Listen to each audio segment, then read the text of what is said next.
அனைவருக்கும் வணக்கம். நிறைய இந்த மாவட்ட வழக்கறிஞர் நியமனத்தில் நிறைய தவறான தகவல்கள் பரவிட்டு இருக்கு. ஸோ இதுவரைக்கும் இல்லாத அளவில் தமிழகம் முழுவதும் அரசு வழக்கறிஞர்கள், அதாவது உயர்நீதிமன்றங்களாக இருக்கட்டும், இல்லை உச்சநீதிமன்றத்தில் அரசு சார்பான வழக்கறிஞர்கள் யாரெல்லாம் நியமிக்கப்பட்டு வர்றார்களோ, அது இல்லாமல் மாவட்ட ரீதியாக மற்ற மாவட்டத்துக்கு கீழே இருக்க அனைத்து நீதிமன்றங்களுக்கும், அனைத்து நீதிமன்றங்களுக்கும் ரொம்ப ப்ராப்பராக இதுவரைக்கும் இல்லாத அளவு தமிழகம் முழுவதும் ஆயிரக்கணக்கான அப்ளிகேஷன்ஸ் வந்திருக்கு அந்தந்த மாவட்ட ஆட்சியர்கிட்ட. ஸோ மாவட்ட ஆட்சியர் அவர்களுக்கு உட்பட்ட என்னென்ன ப்ராசஸோ அதை கிளியராக ஃபாலோ பண்ணி அதன்படி தான் போடப்பட்டது. இதுவரைக்கும் எந்த ஜிஓவும் பாஸ் பண்ணப்படலை. நேற்று சாயந்தரத்தில் தான் ஜிஓவை பாஸ் பண்ணுது. ஸோ நிறைய இடத்துல தவறான வழக்கறிஞர்கள் நியமிக்கப்பட்டதாகவும், இல்லை இந்த மாதிரி பணம் பெற்றுக்கொண்டு நியமிக்கப்பட்ட இந்த மாதிரி தவறான தகவல்கள் பரப்பப்பட்டு வருது. அந்த தகவல் முற்றிலும் உண்மை இல்லை. நேற்று சாயந்தரத்துல தான் ஜிஓ ரிலீஸ் ஆகுது. நிறைய இடத்துல போலீஸ் வெரிஃபிகேஷன் அந்தந்த மாவட்ட ஆட்சியர் தலைமையில் பண்றப்ப நிறைய அதுல மூலியமாக நியமிக்கப்பட்டதாக தகவல்கள், அதெல்லாம் தவறான தகவல்.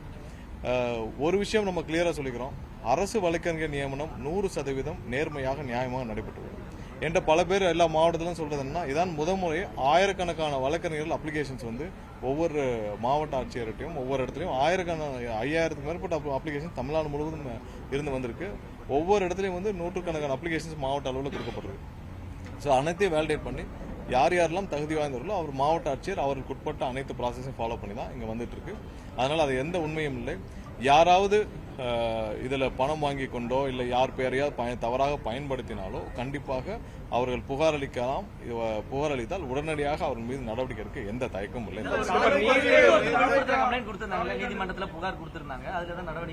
இல்ல யாராவது அவங்க பணம் பெற்றார்கள் இல்லை யார் பேரையாவது பயன்படுத்தினார்கள்.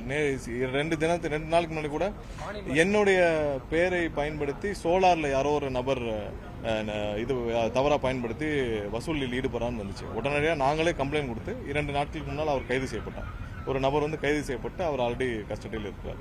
ஸோ அந்த மாதிரி யாராவது அமைச்சர் பேரோ இல்லை வேற யாரோ எங்க கட்சியினர் பேரோ இல்லை வேற யார் பேரையோ தவறாக பயன்படுத்தினார். 2 நாளுக்கு முன்னாடி ஒரு நபருடைய என் பேரை பயன்படுத்துறாருன்னு என் அலுவலகத்திலிருந்து கூப்பிடுறான்னு சொல்லி தகவல் வந்தது. உடனடியாக நானே கம்ப்ளைண்ட் கொடுத்து அந்த நபர் கைது செய்யப்பட்டு விட்டார். 2 நாள். அது மாதிரி யாரெல்லாம் இதுல தவறா நடந்துக்கிறாங்களோ இல்ல யார் பேரை தவறாக பயன்படுத்துறாங்களோ உடனடியாக புகார் அளித்தால் 100% வெளிப்படைப்பா தான் எல்லா பிரஸ் அதுக்காக அந்த பிரஸ் மீட் கண்டிப்பாக அவர் மீது நடவடிக்கை.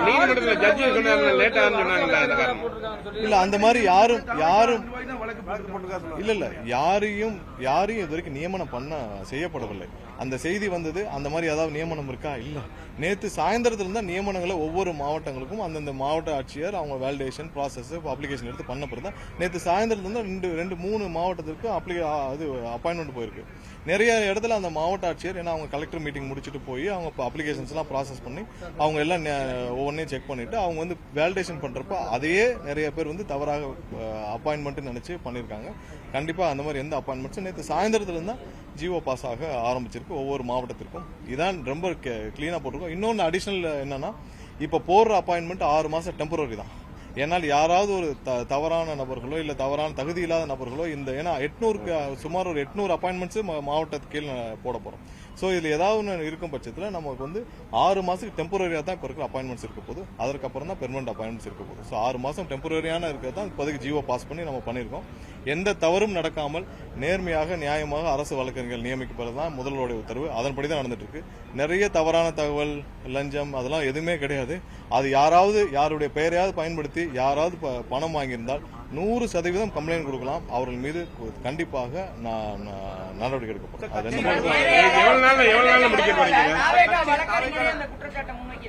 இல்ல உள்ள ஒரு சில பேர் அவங்களுடைய போட்டியின் காரணமாக புகார் அளிக்க சொல்லுங்க. யாராவது இந்த மாதிரி இவர் பேரை சொன்னாங்க, இவங்ககிட்ட பணம் கொடுத்தான்னு சொன்னாங்கன்னா 100% நடவடிக்கை எடுக்கும். அந்த மாதிரி எந்த இதுவும் கிடையாது. ஸோ உள்ள இருந்து ஒரு சில செய்திகள் அவங்க அப்பாயின்மெண்ட் பண்ணப்பட்டாங்கன்னு வந்துச்சு. எந்த அப்பாயின்மெண்ட் இது வரைக்கும் பண்ணல. நேற்று சாயந்தரம் தான் ஒவ்வொரு மாவட்டமும் அவங்களுடைய இதுல ஜிஓ பாஸ் பண்ண ஆரம்பிச்சிருக்கு. இதுவரை எந்த அப்பாயின்மெண்ட்டும் நடக்கவில்லை. ஸோ ஒரு சில செய்திகள் வந்தது. அதுக்கப்புறம் நேற்று இருந்து அதில் சம்பந்தப்பட்ட நிறைய செய்திகள் வந்த காரணத்தினால் இதுக்கான விளக்கத்தை கொடுக்க நினைச்சோம். அந்த மாதிரி எந்த லஞ்ச லாவணியமும் எந்த இடமும் கிடையாது. 100% நேர்மையா நடைபெறுது. 45 வருஷத்துக்கு அப்புறம் இப்பதான் நடைபெறுது அரசு வழக்கறிஞர் நியமனம். நாங்க தைரியமா சொல்லுவோம், 45 வருஷத்துக்கு அப்புறம் இப்பதான் நேர்மையாக அரசு வழக்கறிஞர்கள் நியமனம் நடக்குது. இதுல இப்படிதான் இருக்கும் இந்த ஆபீஸ். அரசு வழக்கறிஞர்களோட செயல்பாடும் இப்படிதான் இருக்கணும். அதோட நம்மளுடைய எண்ணமே வந்து அரசு வழக்கறிஞர்கள் அரசு சார்பாக நேர்மையாக நியாயமாக ஏழை எளிய மக்களுக்கு அங்க இருக்கிற நியாயத்தை பெற்றுத்தரணும். எந்த இடத்திலும் அதில் தவறும் பட்சத்தில் உடனடியாக அவர்கள் அந்தந்த மாவட்ட ஆட்சியர் கவனத்திற்கு கொண்டு போனால் உடனடியாக மாற்றவும் ஏற்பாடு செய்யறது தான் இப்ப டெம்பரரி நியமனங்கள் இருக்கு. எந்த பாகுபாடும்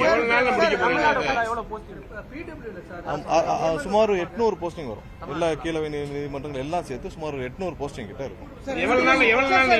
இன்னும் அதிகபட்சம் இன்னைக்கு இருந்து ஜியோ ரிலீஸ் ஆக ஆரம்பிச்சிச்சு. ஏன்னா ஒவ்வொரு மாவட்ட ஆட்சியரும் அவங்களுடைய ப்ராசஸ் எல்லாம் முடிச்சு பேக்ரவுண்ட் செக் முடிச்சு மாவட்டம் ரீதியாக ஜியோ ரிலீஸ் அதிகபட்சம் இன்றைக்கு இல்ல நாளைக்கு சாயந்தரத்துக்குள்ள அனைத்து அப்பாயின்மெண்ட்டும் முடிச்சிடும். இல்ல அவங்க மாவட்ட ஆட்சியர் அவங்களுடைய ப்ரொஃபைல் வெரிஃபை பண்ணி இவங்க எல்லாம் இருக்கான்னு சொல்லி அவங்களுடைய ப்ராசஸ் தனியா இருக்கு. அவங்களுக்கு ஆல்ரெடி அவங்களுடைய ப்ராசஸ் இருக்கு. அதுல அவங்களுடைய போலீஸ் வெரிஃபிகேஷன் இருக்கு. நிறைய 100 பேர் 150 பேர் போலீஸ் வெரிஃபிகேஷன் பண்ணி அதுல என்ன வருதோ எல்லாம் செக் பண்ணி சொல்லுவாங்க. போலீஸ் வெரிஃபிகேஷன் பண்ணாலே அவர்கள் நியமிக்கப்படுவார்கள் என்றது அதுல நிறைய இதான் முதல் முறையாக இந்த மாதிரி போறனால தான் இவ்வளவு தூரம் எல்லாருக்கும் அதோட கவனம் பெறுது. என்ன எல்லாருடைய ப்ரொஃபைலும் வருது, எல்லாருக்கும் போலீஸ் வெரிஃபிகேஷன் பண்றாங்க, அதை முடிஞ்ச பிறகு வேலிடேட் பண்றாங்க, அப்புறம் எல்லாரையும் பாக்குறாங்க. இதான் முதல் முறை. இதுக்கு முன்னாடி எப்படி இருந்துச்சுன்னா அந்தந்த மாவட்ட செயலாளர் அந்தந்த கட்சி மாவட்ட செயலாளர் கொடுத்துருவாங்க. திமுக வேற மாவட்ட செயலர் கொடுத்துருவாங்க. அவங்களே ஒரு லிஸ்ட்டை போட்டு எல்லாரையும் ஃபில் பண்ணி அவங்களே எவ்வளவு வாங்கணுமோ வாங்கி முடிச்சிருவாங்க. அப்படித்தான் இதுவரைக்கும் நடந்துட்டு வந்தது. அடிச்சு சொல்லுவோம், இதுவரைக்கும் அப்படிதான் இருந்துச்சு. யாருக்காவது அப்பாயின்மெண்ட் ஆச்சுன்னா தெரியுமா, அடுத்த நாளே எவ்வளவு வாங்கணுமோ வாங்கிட்டு சத்தம் இல்லாம நியமிச்சிருவாங்க. இப்ப கிளியரா ப்ராசஸ் போறனால இவ்வளவு ப்ரொஃபைல்ஸ் வந்திருக்குன்னு சொல்றோம். இவ்வளவு ப்ரொஃபைல்ஸ்ல இவ்வளவு வேலிடேட் பண்ணிருக்குன்னு சொல்றோம். கண்டிப்பா நாங்க எதுக்காக டெம்பரரியா போடுறோம், எதுக்காக இந்த அரசு இந்த அடுத்த 6 மாசத்துக்கு டெம்பரரியா போறோம்னா, டெம்பரரியா போறதுக்கு காரணம் இதில் வந்து கண்டிப்பாக நியாயமாக திறமையான வழக்கறிஞர்கள் அரசு வழக்கறிஞர்களாக இருக்க வேண்டும். கண்டிப்பாக அரசு சம்பந்தப்பட்ட அனைத்து வழக்குகளும் திறமையாக கையாளப்பட வேண்டும். நீதிமன்றங்களில் நீதிபதிகளுக்கு தேவையான முழு ஒத்துழைப்பு கொடுக்கப்பட வேண்டும். வழக்குகள் துரிதமாக முடிக்கப்பட வேண்டும். இன்னும் மேலும் நீதிமன்றங்கள் அதிகரிக்க வேண்டுமென்றாலும் இந்த அரசு தயாராக இருக்குது. அதையும் நாங்கள் வந்து நீதிபதிக்கு உச்சநீதிமன்றத்திற்கு எல்லாரும் பொத்தம்பதுவா செய்திகள் நீங்க சொன்னீங்க நியமனம் ஆச்சுன்னு, அது மாதிரி பொத்தம்பதுவான செய்திகள் ஸ்பெசிபிக்கா கம்ப்ளைண்ட் இருக்கு. என்கிட்ட என் சம்பந்தப்பட்ட என் அலுவலகத்திலிருந்து பேசுறேன், ஒரு நபர் பேசினார். அந்த போன் நம்பரை கொடுத்த உடனே அந்த நபருடைய டீடைல்ஸ் கொடுத்து இவர் மேல புகார் அளிக்க எங்கள் அலுவலகத்திலிருந்து புகார் அளிக்கப்பட்டு உடனடியாக அவர் உண்மை அந்த நபர் அப்படி பண்ணனால உடனடியாக கைது செய்யப்பட்டார். அந்த மாதிரி ஏதாவது இருந்தா சொல்லுங்க.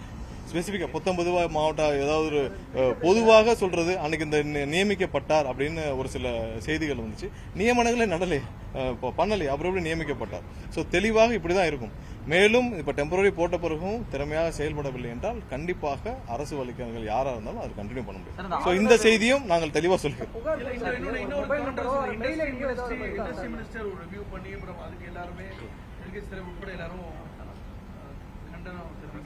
அரசு பள்ளியில ஆய்வு கொள்ளும் போது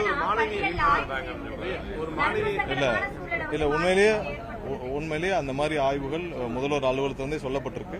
தேவையில்லாமல் அரசு ஊழியர்களுக்கோ இல்ல அரசு அலுவலர்களுக்கோ தேவையில்லாமல் யாரும் போய் ஆய்வுகள் செய்யறதோ இல்லவோ இருக்கிறது. அது எந்த நோக்கத்தில் செய்யப்பட்டதுன்னு தெரியல. பட் இருந்தாலும் இது வந்து ஆல்ரெடி முதல்வர் அலுவலகத்திலிருந்து எல்லாருக்கும் சொல்லப்பட்ட நோட்டு. தேவையில்லாத இடத்தில் அரசு ஊழியர்களுக்கும் அரசு வேலைகளில் பணியாற்றுவதற்கும் தொந்தரவு கொடுக்க முடியும். அந்த பணியில் நம்ம இன்டர்ஃபியர் ஆகக்கூடாது இருக்கு. ஏன்னா கண்டிப்பா எல்லா துறையிலும் சீரமைக்க வேண்டியிருக்கு. எல்லா துறையிலும் நம்ம வந்து அவங்களுக்கு தேவையான சீரமைப்புல பண்ண வேண்டியிருக்கு. அதுல அங்க இருக்கும் ஊழியர்கள் மீது தவறு இல்லை. இப்ப நீங்க ஆஸ்பத்திரி இருக்குன்னா ஆஸ்பத்திரியில இன்ஃப்ராஸ்ட்ரக்சரே இல்ல, செவிலியர்கள் இல்ல, போதுமான டாக்டர் இல்ல, நம்ம போய் அதை போய் இன்ஸ்பெக்ட் பண்ணி என்ன பண்ண போறோம். சோ அவங்களுக்கு தேவையான முதல்ல அனைத்து மாறுதல்களும் அனைத்தையும் செஞ்சு விட்டு எல்லாம் தண்ணீர் அடைஞ்ச பிறகு நம்ம போய் ஏதாவது பிரச்சனை இருந்தால் ஆய்வு செய்யலாமே தவிர்த்து தேவையில்லாமல் செய்ய வேண்டாம் என்று ஆல்ரெடி முதல்வர் அலுவலகத்தில் எல்லாருக்கும் நோட் போயிருக்கு. ஒரு சில இடத்துல அவங்க சொந்த ஊர்களுக்கு போய் பார்க்க விரும்புவார்கள். ஏன்னா அங்க போய் சொந்த ஊர்ல எப்படி செயல்பாடு இருக்கு எல்லாரும் சொல்லுவாங்க. அதில் அவங்க போயிருக்கலாம். பட் அது எந்த நோக்கத்தில் போன தெரியல. பட் இந்த மாதிரியான ஆய்வுகள் செய்ய வேண்டாம் என்று ஆல்ரெடி முதல்வர் அலுவலகத்தில் தேவையில்லாத ஆய்வுகள் செய்ய வேண்டாம்னு சொல்லியிருக்கு. ஒரு சிலது அவங்க சொந்த ஊர், அவங்க மினிஸ்டருடைய சொந்த ஊர்ல அவங்க போயிருக்காங்க. அவங்க சொந்த ஊர் பள்ளிகளுக்கு போய் பார்க்கணும், அவங்களுக்கு தேவையான விஷயங்களை செய்யணும், எம்எல்ஏ ஃபண்டில் ஏதாவது செய்யணும் அப்படின்னு போறதுல தவறு இல்லை.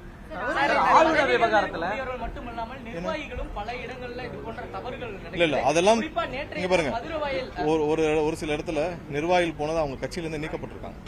ஏதாவது கட்சியில் இது மாதிரி நீக்கப்பட்டிருக்காங்களா? இதுக்கு முன்னாடி பாத்தீங்கன்னா திமுகவுடைய ஏதாவது ஃபங்க்ஷனே இங்க இருக்க டேபிள் சேர் தூக்கி போய் தான் நடத்துவாங்க. கவர்மெண்ட் ஸ்கூல் இருக்க டேபிள் சேர் எல்லாம் தூக்கிட்டு போய் திமுக ஃபங்க்ஷனே நடக்கும். அப்படிலாம் அங்க கிடையாது. யாராவது தவறு செஞ்சதில் உடனடியாக அவர் மீது நடவடிக்கை எடுக்கப்பட்டு வருது. போன வாரம் யாரோ ஒரு நபர் அந்த மாதிரி கட்சி நிர்வாகி போயிருந்தாங்க, அவங்களே கட்சியிலிருந்து நீக்கப்பட்டிருக்கு. யாரும் அந்த மாதிரி தவறு செய்தால், அரசு வேலைகள் இன்டர்ஃபியர் பண்ணால் யாரையும் நாங்கள் முதல்வரிடத்திலிருந்து கண்டிப்பாக அதை அனுமதிக்க மாட்டாங்க. அதுக்கான நோட்டும் எல்லாருக்கும் போயிடும். ஆளுநர் எங்க ஆய்வு பண்ணணும் பண்ணக்கூடாது அப்படிங்கிறது வந்து உங்களுக்கு சொல்றதுக்கு அந்த ரைட்ஸ் இல்லை அப்படின்னு நயனா நாகேந்திரன் உங்க மேல இல்ல, நம்ம இதை பத்தி நிறைய பேசிட்டோம். நம்ம வந்து இது தெளிவா சொல்லிட்டோம். அரசோடைய நிலைப்பாடு என்னன்னு தெளிவா சொல்றோம். ஆளுநர் விவகாரத்துல அரசுடைய நிலைப்பாடு சொல்லிட்டோம். ஏன்னா ஆளுநருக்குன்னு ஒரு சில அவங்களுக்குன்னு ஒரு சில கட்டுப்பாடு இருக்கு. அவர்கள் போய் ஆய்வு செய்வதனால் என்ன பிரயோஜனம்? ஒன்றும் கிடையாது. இவங்க கவர்னர் போய் உத்தரவுகள் பிறப்பிக்க முடியாது. இப்ப நீங்க ஒரு சொல்றீங்க, அன்னைக்கு அந்த பிரச்சனை எதனால வந்தது? நாங்க போய் வைகை அணையை தூர்வாரோம். ஆளுநர் எப்படி தூர்வார முடியும்? ஆளுநர் போய் நீங்க பிடபிள்யூ போய் இல்ல WRT போய் நீங்க தூர்வாருங்கன்னு உத்தரவு போட முடியுமா? இல்ல ஒரு கான்ட்ராக்டருக்கு போய் நீங்க தூர்வாரி அள்ளி போடுங்கன்னு சொல்ல முடியுமா? இல்ல ஒரு ஃபண்டை ஒதுக்க முடியுமா? எதுவுமே பண்ண முடியாது. சரி, அப்ப நீங்க இந்த வார்த்தை எதனால் வருகிறது? ஸோ அது தேவையில்லாத விஷயம். அரசுக்கு என்ன செய்யணும்னு தெரியும். அவர்களுக்குன்னு ஒரு ஆளுநருக்குன்னு ஒரு கட்டுப்பாடு. அவர்கள் என்ன செய்யணும் அதுக்குள்ள இருந்தால் நல்லது. அமைச்சர் வந்து மாதிரி வந்து கடந்த ஆண்டுல லஞ்சம் வாங்கியிருந்தா புகார் தெரிவிக்க மின்னஞ்சல் கொடுத்திருக்காரு. நீங்க வச்சிருக்கீங்க, நம்மளும் புகார் தெரிவிக்க மின்னஞ்சல் நேரடியா இல்ல, மின்னஞ்சலை விட நான் நேரடியாக எல்லா புகார்களையும் வாங்கிட்டு இருக்கோம். அந்த மாதிரி டிபார்ட்மெண்ட்ல தான் லோ லெவல் கான்ட்ராக்ட்ஸ் நிறைய இருக்கும். ஸோ அதுல அவர்கள் மின்னஞ்சல் கொடுத்துருக்காங்க. நாங்கள் இங்க ஒவ்வொரு இடத்துலயும் நாங்கள் வந்து டெண்டர் எல்லாத்தையும் வந்து மிகவும் கட்டுப்பாடோட வச்சிருக்கோம். ஒவ்வொரு டெண்டரையும் நம்ம ஸ்க்ரூட்டனைஸ் பண்ணி எஸ்டிமேஷன்லாம் போட்டுட்டு இருக்கோம். தவறு நடக்கும் அனைத்து இடங்களையும் நம்ம ஆல்ரெடி வந்து சீல் பண்ண ஆரம்பிச்சிட்டோம். ஏன்னா எங்கெங்கெல்லாம் லீக்கேஜஸ் இருக்கோ அதெல்லாம் டைப் பண்ண ஆரம்பிச்சிட்டோம். புகார்கள் நேரடியாக இப்போ என்னிடமே வந்து தினமும் நூற்றுக்கணக்கான புகார்கள் வரும். ஸோ அதில் எதெல்லாம் வேலிட் இருக்கோ அதன் மீது உடனடியாக நடவடிக்கை எடுக்கப்படுது. அதெல்லாம் வந்து நிறைய டெண்டர்களில் முறைகேடுகள்லாம் உடனடியாக அங்கே அலுவலகத்திலேருந்து TNEB-லேருந்து புகார் தரப்பட்டு வழக்குகளும் பதிவு செய்யப்பட்டு வந்துட்டு இருக்கு. ஸோ அதெல்லாம் ஸ்ட்ரீம்லைன் பண்ணுற வேலை எல்லா துறையிலும், எந்தெந்த துறையிலும் கீழ் லெவலில் நிறைய மைக்ரோ டெண்டர்ஸ் இருக்கோ அவங்கெல்லாம் வந்து மின்னஞ்சல் கொடுத்துருக்காங்க. மற்ற இடத்துல நேரடியாக வந்து கொடுக்கலாம். இல்ல, திமுக அதாவது முதல்வர் வந்து ஒவ்வொரு இடத்துலயும் இன்னமும் அவரை கரூருக்குள் செல்ல விடாமல் என்ன செய்யணுமோ திமுக அதை செஞ்சுட்டு இருக்கு. ஒரு முதல்வர் கரூருக்கு இப்ப உங்களுக்கு புரியுதுல, இன்னைக்கு முதல்வராக இருக்கும் பொழுதே அவரை கரூருக்கு செல்ல விடாமல் என்ன செய்யணுமோ அதை அவங்க உடனே செய்யறாங்க. நாங்கள் அப்போ முதல்வராக இல்லாத பொழுது போன வருஷம் எப்படி இருந்துக்கும் நீங்க யோசிச்சு பாருங்க. நாங்கள் ஒரு இடத்துல கரூருக்கு அந்த ஒரு மாசமும் நான் திரும்ப அதை ஏன் ஐடேட் பண்றேன்னா, அந்த ஒரு மாசத்துல பல முயற்சிகள் செஞ்சோம். சரி, இன்னைக்கு போலாம்னு சொன்னால் நாங்கள் ஒரு இடத்தை தேர்வு செய்து சொல்லுவோம். அவங்க இந்த இடத்தை தரமாட்டோம்னு அந்த ஓனரை மிரட்டி இந்த இடம் கூடாது நாங்க சொல்ற இடத்துல பண்ணோம். அவங்க சொல்ற இடத்துல 100% பாதுகாப்பு. ஒரே நேரத்தில் 1 லட்சம் பேர் கூடக்கூடிய இடம், 100% பாதுகாப்பு இல்லாத ஏன் அந்த இடத்த ரெஃபர் பண்றீங்கன்னு கேட்டா பதில் இருக்காது. ஸோ இது மாதிரி ஒரு மாசம் காத்திருந்து ஒரு மாசத்துக்கு அப்புறம் தான் சென்னையில வந்து சந்திக்கிற ஏற்பாடே செஞ்சோம். நான் எல்லா முயற்சிகளும் செஞ்சோம். ஸோ திடீர்னு போய் ஒரு 4 வீட்டுக்காவது போயிடலாமா அப்படின்னு பார்த்தாலும் முழுமையாக முதல்வருடைய வீடு, அலுவலகம் போலீசாரால் அந்த டைம்ல கண்காணிக்கப்பட்டுச்சு. போன வருஷம் எந்த இடத்துலயும் எப்பவுமே முதல்வரோட ஒரு ஸ்டைல் என்ன, திடீர்னு போய் நைட்ல போய் எல்லா வீட்லயும் சந்திச்சுட்டு வருவார். ஏன்னா அந்த தூத்துக்குடி துப்பாக்கி சூடு அப்பயும் அப்படிதான், புதுக்கோட்டையில் அந்த ஒரு லாக்அப் டெத்லயும் அப்படிதான், எல்லா இடத்துலயும் திடீர்னு அந்த மாதிரியான முயற்சிகளும் இப்ப நடந்தது. சோ அதற்கும் ஆனால் முழு அளவில் முதல்வருடைய வீடும் அலுவலகம் அனைத்தும் கண்காணிப்பில் இருந்த காலத்துல எந்த முயற்சி எடுக்க முடியல. இப்பவும் பாருங்க, முதல்வராக இருக்கும் பொழுதும் கரூருக்கு செல்ல முயற்சி நடந்தவுடன் அனைத்திற்கும் ஒரு பெட்டிஷனை போட்டு நிப்பாட்டுற வேலையை பண்றாங்க. கண்டிப்பா அனைத்தையும் மீறி கண்டிப்பாக பொதுமக்களை கண்டிப்பாக முதல்வர் போய் சந்திப்பார். இவங்க என்ன செஞ்சாலும் இப்போ இவ்வளவு தூரம் இருக்கிறவங்களுக்கு கரூருக்கு முதல்வர் போறனால் என்ன பிரச்சனை, என்ன பயம், என்ன பிரச்சனை? திமுக என்ன பிரச்சனை? நீங்க அரசாக இருந்தீங்க விட்டுருங்க, இப்ப திமுக கட்சியா உங்களுக்கு என்ன பிரச்சனை? முதல்வர் வந்து கரூருக்கு போவதனால் திமுகவிற்கும் கட்சியினருக்கு என்ன பிரச்சனை? உடனடியா பெட்டிஷன் ஃபைல் பண்ற அளவுக்கு என்ன பிரச்சனை? இது மாதிரி ஊழல் வழக்குல போய் முன்ன இருந்த எல்லா ஊழல் வழக்குலையும் ஃபைல் பண்ணீங்களா? எல்லாத்திலும் போய் அப்பீல் தானே போனீங்க. ஊழல் வழக்கை விசாரிக்க கூடாதுன்னு அப்பீல் போனீங்க. இதுல என்ன இவ்வளவு அவசர பெட்டிஷன்? எல்லாத்தையும் தாண்டி முதல்வர் கண்டிப்பா சந்திப்பார். இல்ல நிறைய அது முதல்வருடைய முடிவு, முதல்வர் நிறைய யோசிச்சுட்டு இருக்காங்க. கண்டிப்பாக நாங்கள் இப்பவும் சொல்றோம், அது எங்களுடைய வாழ்நாள் துயரம். கரூர் சம்பவம் எங்கள் அனைவருக்கும் ஒரு வாழ்நாள் துயரம். நாங்கள் எப்போனாலும் வாரத்துக்கு ஒரு 2 நாளாவது அந்த சம்பவத்தை நினைக்காத நாட்கள் இல்லை. எங்களுடைய வாழ்நாள் துயரம். அது நாங்கள் கண்டிப்பா மறக்க மாட்டோம். அந்த 41 குடும்பங்களையும் மறக்க மாட்டோம். இதுவரைக்கும் அதுல அடிபட்டாங்கல்ல, அந்த அடிபட்டு பாதிக்கப்பட்டவர்கள் நாங்கள் கட்சியிலிருந்து ஒரு நிதி கொடுக்க வேண்டும். அதையும் கொடுக்க விடாமல் உச்சநீதிமன்றத்தில் போட்டு பெட்டிஷன் போட்டு தடுத்து வைக்கிறோம். அவங்களுக்கு நாங்கள் இன்ஃபர்மேஷன் சொல்லியிருக்கோம். அவர் வந்து நிதி வந்து நாங்கள் 2 லட்சம் ரூபாய் நிதி கொடுக்கறதா இருந்தோம். அந்த நிதியும் கொடுக்க விடாமல் இதுவரைக்கும் தடுத்து வச்சிருக்காங்க. திமுகவினர். அதையும் கொடுக்கறதுக்கான ஏற்பாடுகள் அதை உச்சநீதிமன்றம் வாயிலாக கொடுத்து முடிச்சுட்டு பண்ணணும்னு பார்த்துருக்கோம். மற்றவங்கள முதல்ல கொடுத்துட்டோம், இல்லாட்டி அதையும் நிறுத்திருப்பாரு. ஸோ அதையும் கொடுக்குறாங்க. கண்டிப்பா இது எங்களுடைய வாழ்நாள் தீவிரம். அதில் இந்த வேலை இதை விட நாங்கள் அவரோட கண்டிப்பாக இருக்கோம். முதல்வர் மேல